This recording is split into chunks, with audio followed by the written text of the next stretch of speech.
Imagine waking up tomorrow and discovering that every charging station you've ever seen is about to become as outdated as a floppy disk. Sounds crazy, right? But what if I told you that somewhere on this planet, a vehicle is running right now that's never been plugged in, never visited a gas pump, and shows absolutely no signs of stopping? Yeah, this is real. And it's happening in the last place the tech world expected. So here's the thing. We've all accepted that electric vehicles need charging stations. We've watched billions get poured into building these massive networks across continents. Governments are betting their entire energy strategies on this infrastructure. But there's a problem with that plan, and it's rolling off an assembly line right now, powered by something that shouldn't even be possible, according to everything we thought we knew about energy. Let me take you back to where this all started. In a workshop that most Silicon Valley executives couldn't find on a map, an inventor named Maxwell Chikumbutso was tinkering with an idea that would make every automotive engineer in the world question their entire career. He wasn't trying to build a better battery. He wasn't chasing some incremental improvement in charging speed. No, this guy decided to ask a completely different question. What if cars didn't need external power at all? Now, when word first leaked out about what he'd created, the reaction was exactly what you'd expect. Laughter, dismissal, the usual, "Yeah, sure, and I've got a perpetual motion machine in my garage" type responses. Because we've all heard these claims before, right? Free energy, unlimited power, revolutionary breakthroughs that turn out to be nothing but smoke and mirrors. So when Maxwell rolled out his prototype, nobody was holding their breath. But then something weird started happening. Independent engineers, not people on his payroll, actual skeptics who showed up ready to debunk the whole thing, they drove this vehicle, and they kept driving it. Days turned into weeks. They pushed it through every condition you can imagine: city streets, rough terrain, highway speeds, and here's the kicker: the power never dropped, not even a little. These engineers, some of whom had spent decades in the automotive industry, started walking away from those test drives looking like they'd just seen a magic trick they couldn't explain. Think about what that means for a second. Right now, the entire electric vehicle revolution is built on one fundamental assumption. These cars need to plug in somewhere. Companies have spent fortunes building charging networks. Governments have written entire policy frameworks around charging infrastructure. Homeowners are installing special outlets in their garages. And suddenly there's this vehicle cruising around that makes all of that completely unnecessary. The shockwaves started spreading fast. Tech journalists in Silicon Valley started making phone calls. Executives in Beijing went into emergency meetings. European energy ministers started asking very uncomfortable questions about the billions they'd already committed to charging networks. Because if this technology is legitimate, and I mean truly scalable and reliable, then we're not talking about a disruption. We're talking about an extinction-level event for an entire industry that hasn't even fully matured yet. And you know who got really quiet when this news started circulating? The people who built their entire empires on charging infrastructure. Because imagine you've spent years and billions of dollars positioning yourself as the leader in EV charging, only to wake up one morning and realize that charging itself might be about to become obsolete. That's not a competitive threat. That's an existential crisis. So naturally, the skeptics came out in force. They demanded proof. They wanted controlled tests, long-term data, verification from independent sources. Fair enough, right?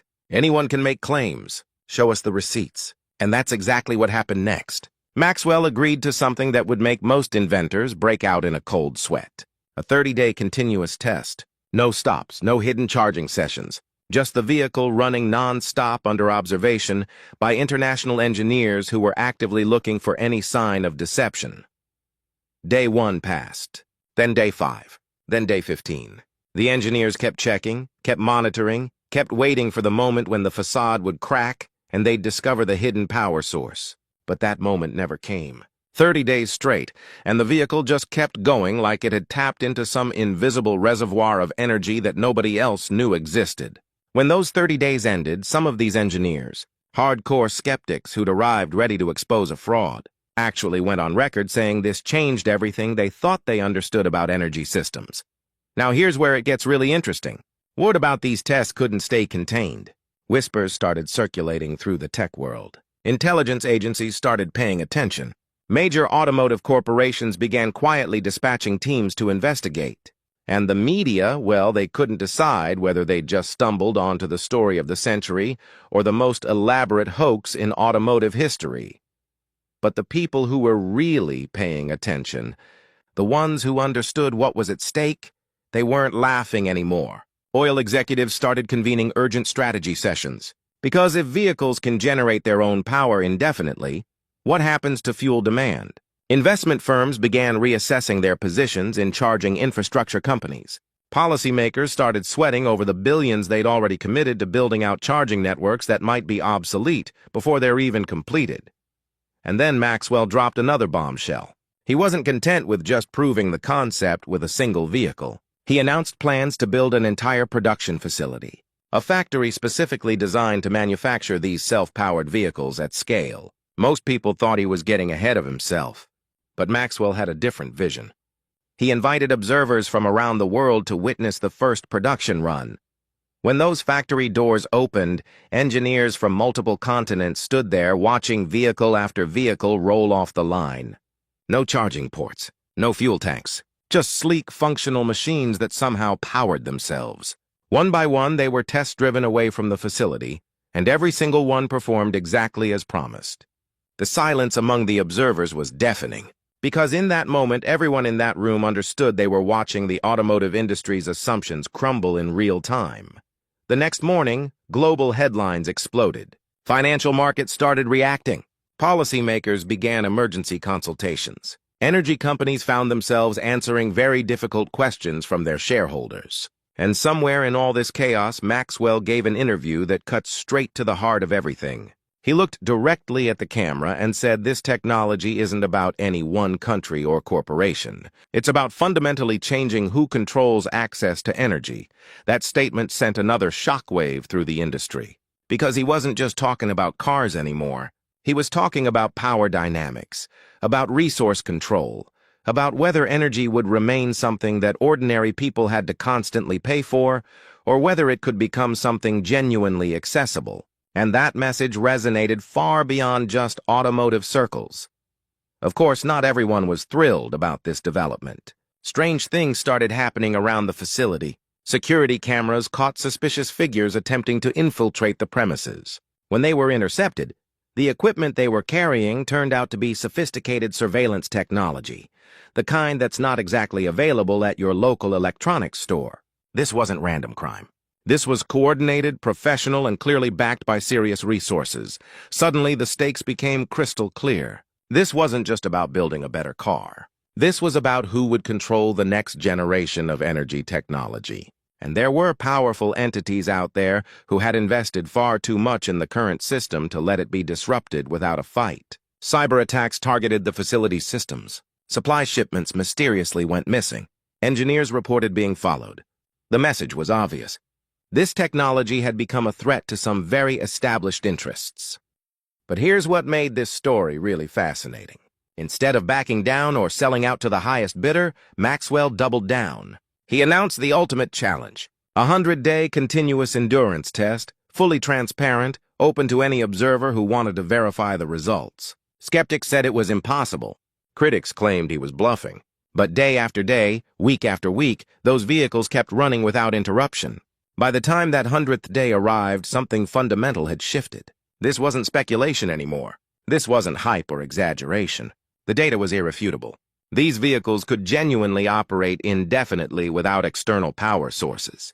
And that meant every assumption underpinning the current transportation and energy infrastructure needed to be completely rethought. Even the biggest names in the industry had to acknowledge what was happening. Public statements started shifting from dismissal to grudging acknowledgement to actual interest in collaboration. Because at a certain point, denying reality becomes more expensive than adapting to it. The question was no longer whether this technology worked. The question was what would happen next. And Maxwell, to his credit, made a decision that stunned the entire business world. Instead of patenting the technology in a way that would let him or any single corporation monopolize it, he released it under an open innovation license. He essentially said this belongs to humanity, not to whoever can afford the most lawyers. That move alone might end up being more revolutionary than the technology itself. Because here's what we're really witnessing. This isn't just about replacing charging stations or reducing emissions or saving money on fuel. This is about a fundamental shift in how energy works in our society. For generations, we've accepted that energy is something you have to constantly purchase from someone else. You go to the gas station, you plug into the grid, you pay your bills. That's just how it works, right? But what if it doesn't have to work that way?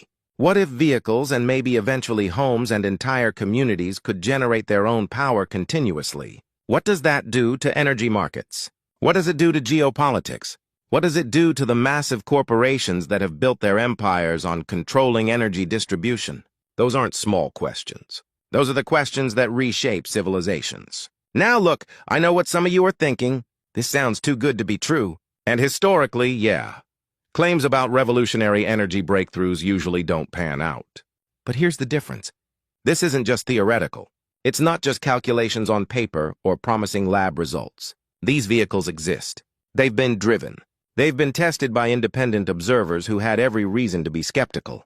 The evidence isn't perfect, but it's substantial enough that major players in the global economy are taking it seriously. So where does this leave us? Well, if this technology continues to prove viable at scale, we're looking at one of those rare moments where the trajectory of human civilization actually bends in a new direction. Charging infrastructure investments might need to be completely reconsidered. Oil-dependent economies might need to accelerate their diversification plans. And the entire automotive industry might need to rethink its product roadmaps. But more than that, this represents something we don't see very often. Innovation emerging from a part of the world that's typically been positioned as a consumer rather than a creator of cutting-edge technology. That shift alone, regardless of what happens with this specific invention, signals something important about how global innovation is evolving. Here's the bottom line. Whether this technology completely revolutionizes transportation, or whether it faces obstacles we haven't seen yet, one thing is undeniable. The conversation has permanently changed. We can no longer simply assume that vehicles will always need external charging. We can no longer dismiss the possibility of genuinely self-sustaining power systems. The impossible just became possible, and now we have to deal with the implications. So what do you think? Are we witnessing the beginning of the end for charging stations? Or is there something we're missing in this story? Drop your thoughts in the comments because this conversation is far from over. And if you want to stay updated as this situation develops, because trust me, there's going to be more to this story, make sure you're subscribed and hit that notification bell. This might just be the most important technological shift we'll witness in our lifetimes, and you definitely don't want to miss what happens next.